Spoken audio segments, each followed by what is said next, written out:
Party से 15-16 साल से जुड़ा हुआ हूँ और मैं ताऊ देवीलाल की नीतियों से प्रभावित हूँ।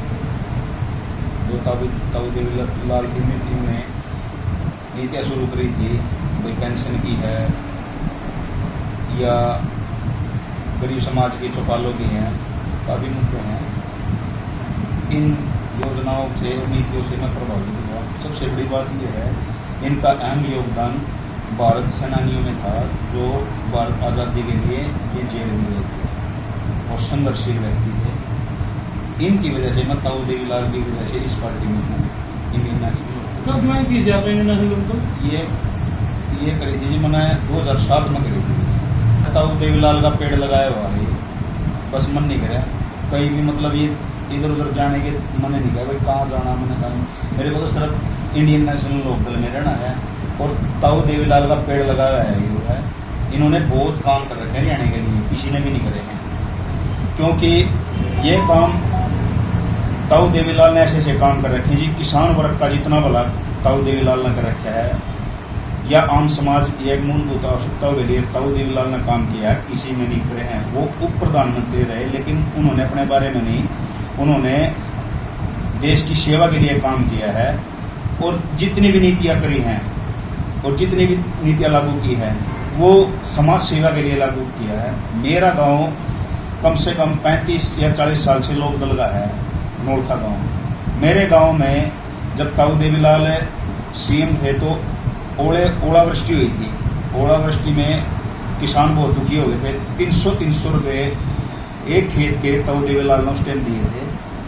और ताऊ देवीलाल ऐसा व्यक्ति था, वो कहीं भी किसी आदमी के साथ जाकर बैठ जाता था, उसके सुख दुख में उसकी पास था, उसके मन में या अमीर गरीब का कोई प्रभाव नहीं था। ताऊ देवीलाल ऐसा व्यक्ति था जिन्होंने हर वर्ग को राजनीति दी है, अमीर हो गरीब हो, किसी भी समाज हो, किसी भी धर्म का हो, किसी भी जाति का हो। उनके मन में यह चीज़ थी ही नहीं भाई इस वर्ग का। वो तो ऐसे आदमी थे जी, उनके गाँव, अपने गांव के किसी भी व्यक्ति को अगर कोई हरी बीमारी बीमार हो जाया करता ना, वो अपने छोटा तेजा खेड़ा है जी एक वहाँ पर, वो आज भी उनके पूरे परिवार के सदस्य हर जितने भी उनके खेत में काम कर रहे हैं मजदूर हैं, उनका पूरा ध्यान रखते परिवार की तरह। और हरियाणा भी एक परिवार की तरह है जी। हाँ जी। लोकसभा चुनाव हुए थे 2023 में, उसमें इंडियन नेशनल लोकदल की एक भी सीट नहीं आई हरियाणा में। हाँ जी। तो इसको किस तरह से देखते हो, आगे की भविष्य क्या रहेगा इंडियन नेशनल लोकदल का? भाई साहब ऐसा है,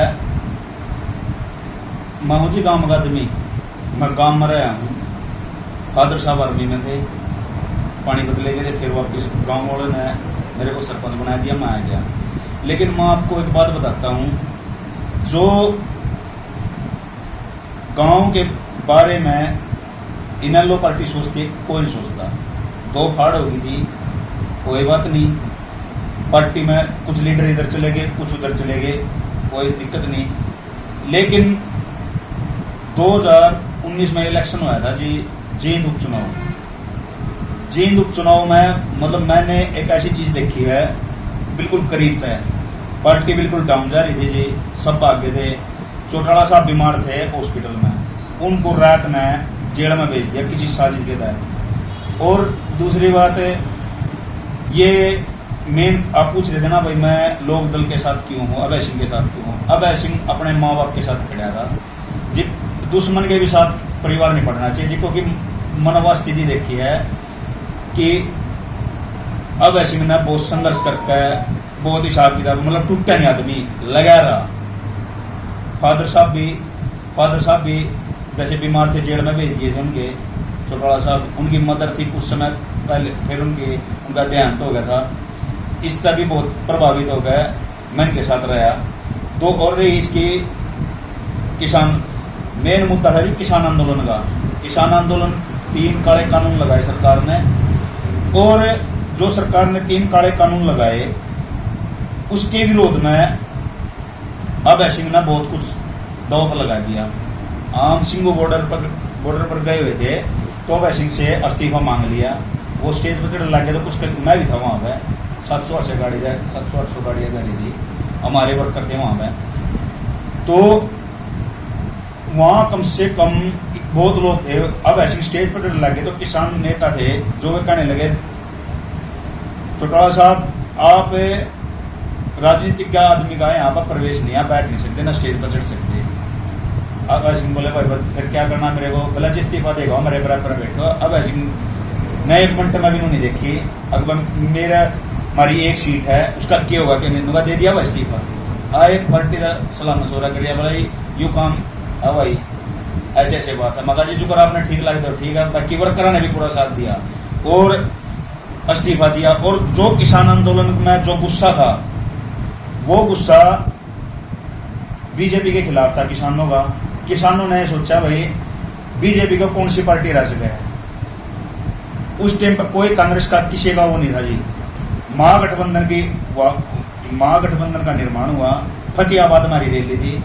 चौटाला साहब ने विपक्ष के लीडरों को आमंत्रित किया, भाई ऐसा है आप एकत्रित हो और एक संगठन बनाओ, संगठन से ही ये आगे ये महागठबंधन तय या बीजेपी आ सके है। जब फतेहाबाद रैली थी जी, फतेहाबाद रैली में तेजस्वी यादव भी आ रहे थे, अच्छा जी एक ये के नाम नीतीश कुमार भी आ रहे थे और कई पार्टियों के कश्मीर के भी नेता आए हुए थे, अकाली दल के भी सुखबीर सिंह बादल आए हुए थे, वहाँ पे काफी थे। वहाँ यही बात हुई भाई संगठन बनाओगे, महागठबंधन करेंगे और इसको बीजेपी को यहाँ से निकालने का फॉर्मूला तय किया जाएगा। फिर बाद में क्या हुआ, महागठबंधन हो गया जी, सारी बात होगी। लेकिन किसी षड्यंत्र के दौरान कांग्रेस पार्टी के कुछ नेताओं ने अभय सिंह को महागठबंधन में हमारी पार्टी को शामिल नहीं किया गया। हम तो खुश थे भाई, हम भी आपके साथ मिलजुल कर लड़ाई लेकिन नहीं करा। लेकिन कोई बात नहीं जी, जिसका कोई नहीं है उसका भगवान हुआ है, खूब ऐती का रामा महती हो, कोई बात नहीं, हम तो लगे रहे जी। लेकिन ये बीमारी वोट बड़ी है और पूर्ण का है जी। कांग्रेस बीजेपी की सरकार एमपी के इलेक्शन में 10 सीट जीत कर ले जी। जीतने के बाद उन्होंने 40 MLA बने, उनके 75 बार कर रहे थे। अरब की बार तो 5 है जी विधानसभा में। हाँ विधानसभा में, विधानसभा की बात कर रहे हो आप। हाँ 40 सीट आई। लोकसभा में 5 सीट है, लोकसभा में 5 सीट है। चलो 2024 में विधानसभा चुनाव में कितनी सीटें इंडियन नेशनल लोकदल की आएगी? ऐसा जी प्रत्यक्ष को चौटाला साहब का हार्दिक प्रत्यक्ष को प्रमाण की जरूरत नहीं, आपके सामने है। हमारी पार्टी अगर आप दर्जर है, बहन मायावती भी हमारे साथ हैं और चौधरी अभय सिंह चौटाला भी अपने तन मन धन लगे हुए हैं। वो हर सीट पर हर कैंडिडेट पर पूरा ध्यान देंगे और यह पार्टी उभर होगी झटका कर। हरियाणा के पास और कोई विकल्प नहीं है, ये सर्व हवाई तीर है भाई, या बनेगी वह बनेगी, कुछ नहीं। लोकदल एक ऐसा है, लोकदल का कितना मजबूत संगठन है कि लोकदल टूटने वाला नहीं। इतने उतार चढ़ाव हुआ है फिर भी चले गए। सीट की नुहा जी मैं कॉन्फिडेंस तो ये बात तो कह नहीं सकता कितने होंगी, लेकिन हमारे बगैर सरकार भी नहीं बनती है। हमारे बगैर सरकार नहीं बनेगी। चौटाला साहब इन लोग के बगैर, इन लोग का हर कार्यकर्ता, बसपा का हर कार्यकर्ता पूरा जोर का लगा रहा है और तन मन धन हर सीट पे पूरे अपने तन मन धन पूरी मेहनत करके हर कैंडिडेट को जिताने का काम करेंगे। चौधरी अभय सिंह चौटाला को इस प्रदेश का मुख्यमंत्री बनाने की कोशिश करेंगे। भाजपा की कितनी लग रहा है कि भाजपा तीसरी बार सरकार बनाने की घोषणा कर चुकी है जी। भाजपा जैसे मैंने आपको एक बात बताई थी भी, भाजपा का हुआ कुछ है, हुआ कुछ है। 400 सीट बता रहे थे भाजपा वाले, उनकी 240 तक ऊपर नीचे रहेगी बस। उन गठबंधन में सरकार बनाई और यहाँ भी ऐसी स्थिति है जी, क्योंकि मैं गठबंधन तो आपकी सरकार ने भी किया, गठबंधन तो किया थे, लेकिन हमारी और इसकी बसपा की समान विचारधारा है। इनका भी वोटर कहीं जाएगा और हमारा भी वोटर हमारा वोटर हमारे पास जाएगा। जितने भी हमारे बड़े बड़े लीडर गए हैं, चाहे उसमें 100 करोड़ है या कोई और XYZ कोई भी लीडर है, कुछ उनके भी मन में एक टीस है। उनको मौका तो दे दिया जी, अब भाई आपको टिकट देंगे, ये देंगे। उनका रुतबा है इंडियन नेशनल लोकदल में प्रदेश अध्यक्ष था जी, वो तुत्ती बोल रहे हरियाणा में। लेकिन आज के दिन उस आदमी ने अपनी टिकट का भी खतरा है। उन्हें नाम भी नहीं आता उसका, ना उन्हें स्टेज पर कुछ और लेकिन जितने भी कार्यकर्ता हमारा कैडर जितना भी ऑल हरियाणा के अंदर था, वो किसी भी पार्टी में, लेकिन उसके मन में टीस है, वो हमने अगर हम वो हमारे को सपोर्ट करेंगे, वो जैसे मर्जी जाए। जसपा की बात करूं, जसपा के जो नेता थे दुष्यंत चौटाला डिप्टी सीएम रह चुके हैं, अब दोबारा फिर विधानसभा चुनाव में गठबंधन करने की जरूरत पड़ेगी, ऐसा क्यों? भाई जसपा थी वो इंडियन नेशनल लोकदल से निकली हुई पार्टी थी। उस टाइम पर 2018 में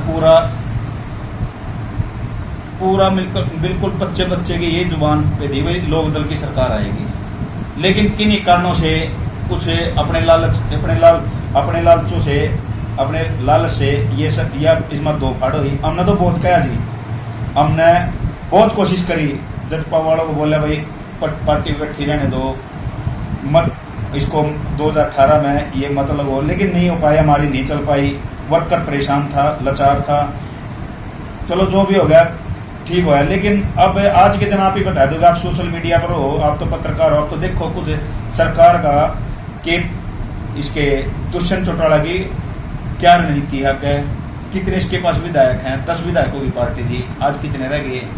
मैं ज्यादा किसी के बारे में कुछ कहना नहीं चाहता, वो तो आप खुद ही अपने चैनल के माध्यम से लोग आपको टिकट देते हैं, साना विधानसभा चुनाव लड़ोगे?